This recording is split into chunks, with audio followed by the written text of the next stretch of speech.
What's up, everybody? Rob here, back with another episode of Punting and Pioneer here on Multi5.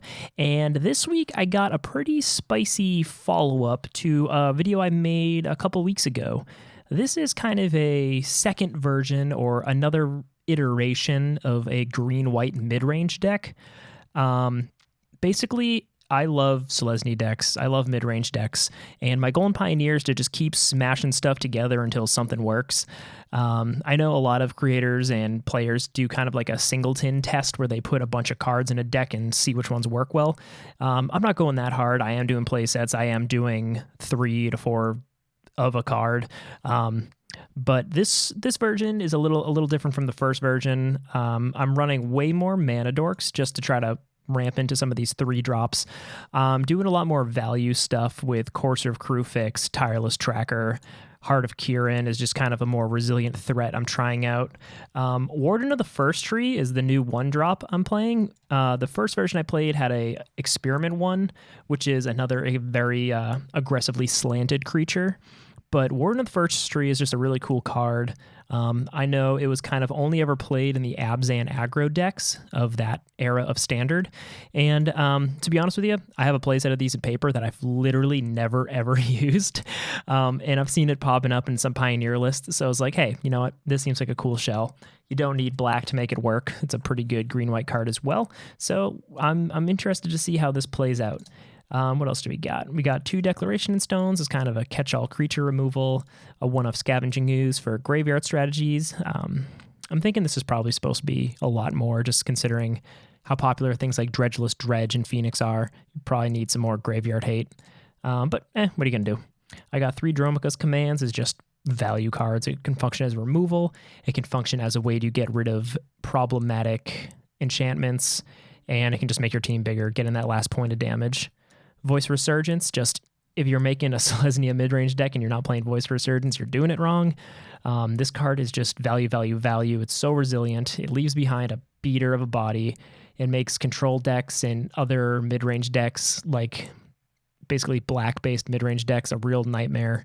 It's just so good overall. And again, it's just, there's so many of my favorite cards in this deck. I'm super excited to just keep getting to play these cards in a fairly competitive deck. I've been trying to make stuff like this work in Modern forever, but as the format became more and more degenerate, it just became less and less of an option. And Pioneer came out in just the right time. I'm so excited for this format. What else are we doing here? So kind of to go along with the Heart of Kirin, I'm playing 3 Gideon Ally of Zendikars and 1 Nissa Vital Force as kind of planeswalkers to play well with the Heart of Kirin's ability. A lot of lists are playing 4 Gideons, but you know, I'm trying to Nissa in here, switch it up a bit. It's got the 5/5 creation, so a similar kind of comes down, can give a hasty 5/5, which is pretty good in a deck that is fairly aggressive considering it's also like a mid-range deck, but it also has the return a target permanent card clause, which is super helpful.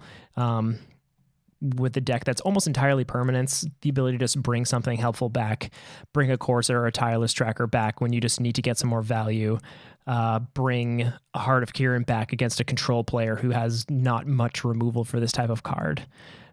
Still running the Archangel Avacyn, you know, just the surprise, gotcha. And I'm also throwing a Brimaz in here because, you know what, who doesn't love Brimaz?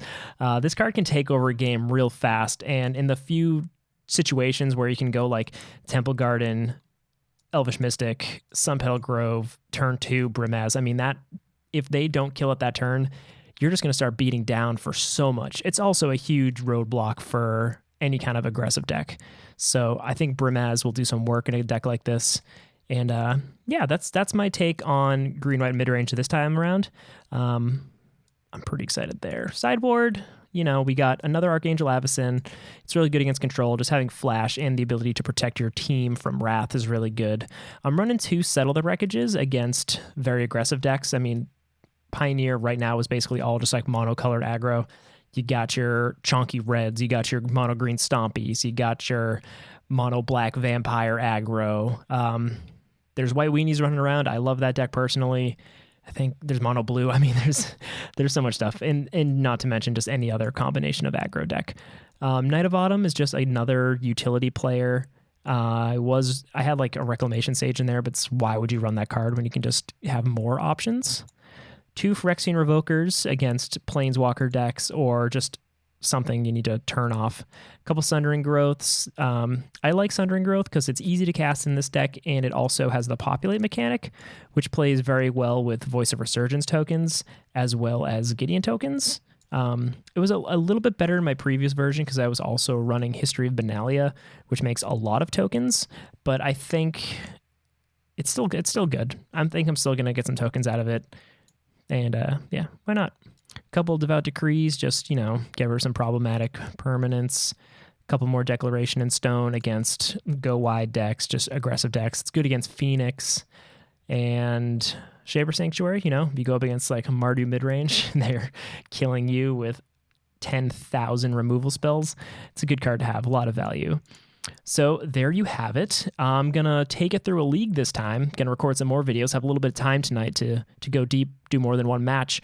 So stick around. Thank you for watching. And yeah, if you like these videos, please hit like, subscribe, tell people about it. We're really going to do a push this year to make some really awesome content for you guys. So watching it really matters. Thank you.